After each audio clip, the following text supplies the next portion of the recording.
നന്ദമൂരി ബാലകൃഷ്ണ അഥവാ ബാലയ്യ തെലുങ്ക് സിനിമയിലെ സൂപ്പർ സ്റ്റാറാണ്. 100-ലധികം ചിത്രങ്ങളിൽ തിളങ്ങിയ ബാലയ്യയുടെ പല പടങ്ങളും തെലുങ്കിൽ സൂപ്പർ ഹിറ്റുമാണ്. പക്ഷേ അദ്ദേഹത്തിൻ്റെ പല ആക്ഷൻ രംഗങ്ങളും ഡാൻസ് പെർഫോമൻസുകളുമെല്ലാം മലയാളികളുടെ ഒരു ട്രോൾ കണ്ടന്റായി മാറുകയാണ്. ഇപ്പോൾ ബാലയ്യയുടെ ഏറ്റവും പുതിയ ചിത്രമായ ഡാങ്കു മഹാരാജയിലെ ഒരു ഡാൻസാണ് വൈറലാകുന്നത്. ട്രോളോട് ട്രോൾ. ഇത്തവണ ടോളിവുഡിൽ ഏറെ പ്രതീക്ഷയോടെ കാത്തിരിക്കുന്ന 3 ചിത്രങ്ങളിലൊന്നാണ് സംക്രാന്തിക്ക് തിയേറ്ററുകളിലെത്തുന്ന ഡാങ്കു മഹാരാജ്.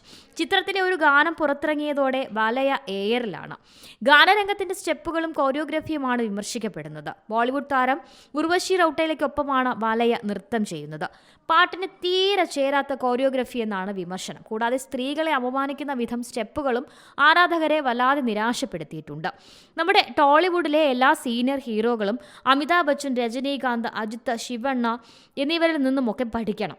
അവർ പ്രായത്തിനനുസരിച്ചുള്ള കഥകൾ തിരഞ്ഞെടുത്താണ് സിനിമകൾ ചെയ്യുന്നത്. പക്ഷേ നമുക്ക് വേണ്ടത് നമ്മുടെ ചെറുമകളുടെ പ്രായത്തിലുള്ള ലിപ് ലോക്കുകളും ഐറ്റം സോങ്ങുകളും ആലിംഗനങ്ങളുമാണെന്നാണ് ഒരു തെലുങ്ക് സിനിമ ആരാധകന്റെ രോധനം.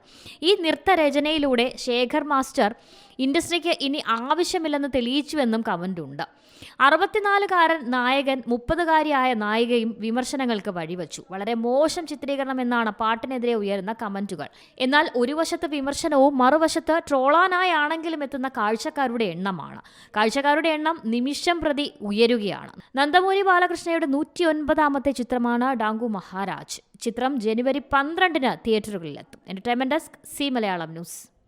ഏറ്റവും പുതിയ വാർത്തകളും വിശേഷങ്ങളും വിരൽത്തുമ്പിലറിയാൻ സി മലയാളം ന്യൂസ് എല്ലാ ഡിജിറ്റൽ പ്ലാറ്റ്ഫോമുകളിലും ലഭ്യം.